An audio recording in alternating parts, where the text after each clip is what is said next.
Everyone, मैं हूँ रितु। मेरे चैनल में आप सभी का बहुत बहुत स्वागत है।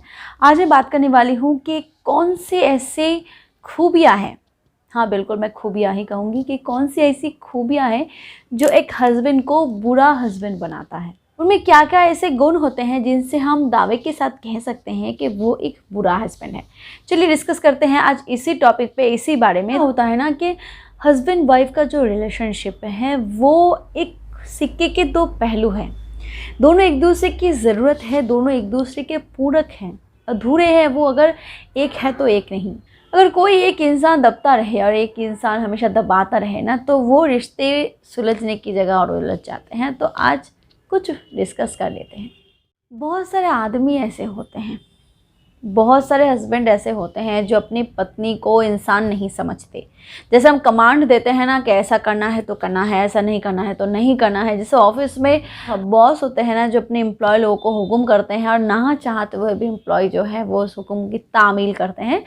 घर में ही वही अनुशासन चलता है, घर में भी वही वातावरण रहता है कि एक बॉस है और एक एम्प्लॉय है। आराम से बातें नहीं करते, हमेशा ऊंचे लिहाज में बात करते हैं, पर वो एक चीज़ भूल जाते हैं, उन्हें जिन्होंने परवरिश दी है वो एक तो एक अच्छी माँ है।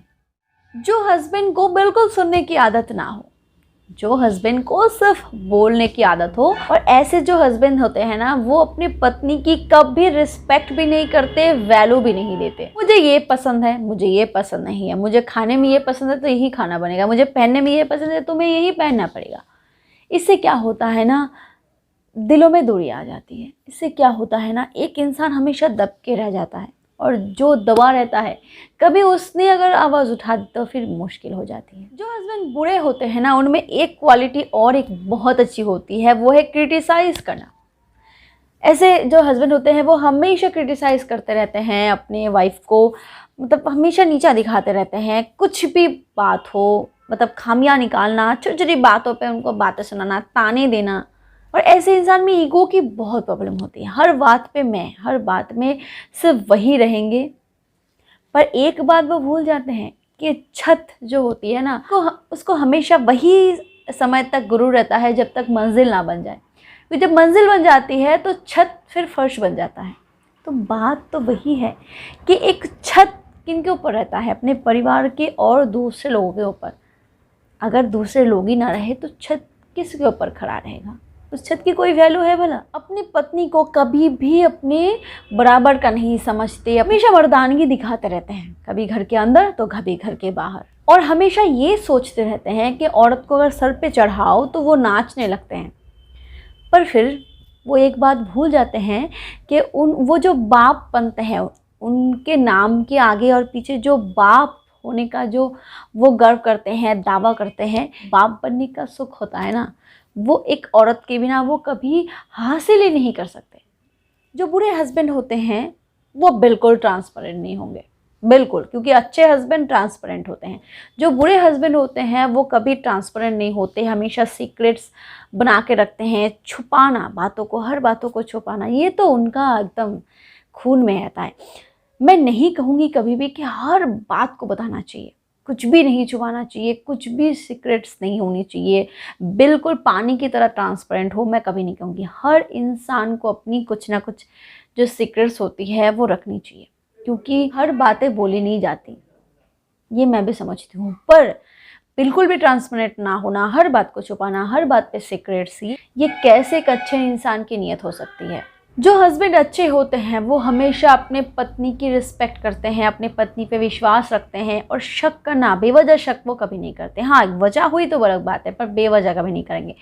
पर जो बुरे हस्बैंड होते हैं उनमें ये क्वालिटी बहुत अच्छी होती है कि वो बात बात पे शक करते हैं, वो कभी अपने पार्टनर पे विश्वास नहीं करेंगे, क्योंकि वो खुद ऐसे हैं, वो कभी अपने पार्टनर में विश्वास नहीं करेंगे। पर एक चीज़ हमेशा उनको याद रखनी चाहिए कि जिस रास्ते से वो शक को अंदर आने दे रहे हैं, उसी रास्ते से प्यार, विश्वास घर से बाहर चला जाता है, उनके दिल से बाहर चला जाता है।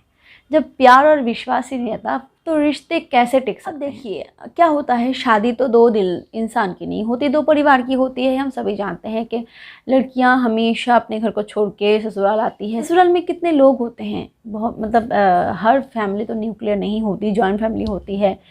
तो मतलब सब सबके बीच में 10 लोग एक जगह रहते हैं तो नोक झोंक बात होना, तो में अनबन होना, ये तो नॉर्मल बात है। पर वो कभी नहीं सुनेंगे कि बात क्या हुई, प्रॉब्लम क्या हुई, किस बात को लेके नोक झोंक हुई।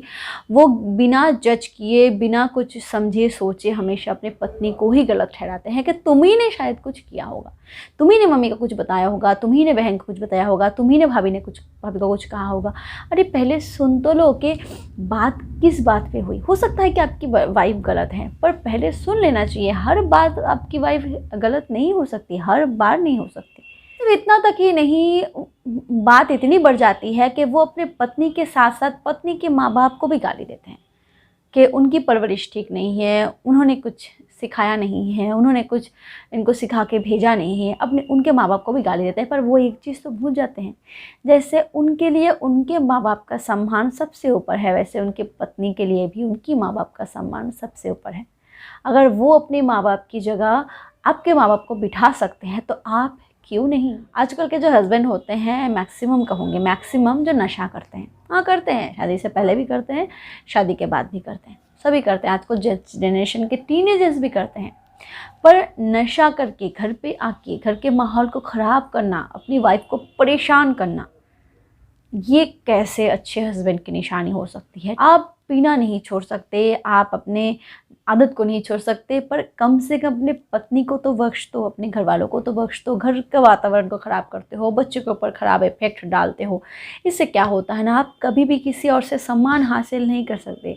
और सम्मान के बिना आप कुछ दिन तो रह सकते हो, पर जब आपको पता चलेगा ना कि आप किसी के नज़रों में ऊँचे नहीं हो, गिर चुके हो ना, तब जब आपको रियलाइज़ हो गई, तब शायद बहुत देर हो चुकी होगी। और एक आखिरी बात मैं ज़रूर कहना चाहूँगी, वो है कि कुछ हस्बैंड ऐसे होते हैं जो अपने काम को अपनी पहली बीवी बना के रखते हैं। पर चलो कोई बात नहीं, काम का नशा होना कोई ख़राब बात नहीं है, पर कम से कम जो अपनी की सेकंड वाइफ है, जो आपकी वाइफ है, कम से कम उसके बारे में थोड़ा बहुत तो सोचो। वो उसको आप घर के सामान बना के घर के एक कोने पड़े रहने देते हो, वो घर पे पड़ी रहती है दूसरे सामान की तरह। और इससे क्या होता है ना, कहीं वो आपको डिसरिस्पेक्ट करने लगती है, क्योंकि हर इंसान की कुछ ख्वाहिशें होती है, हर इंसान की ज़रूरत होती है, कुछ उम्मीदें होती है। जब सारी की सारी उम्मीदें पे पानी फिर जाता है, सारी की सारी जो वो नाउम्मीद हो जाते हैं, वो जब निराश हो जाते हैं ना, तो वो कभी खुश नहीं रह सकते। और जो खुद खुश नहीं है वो आपको कैसे सुखी करेंगे।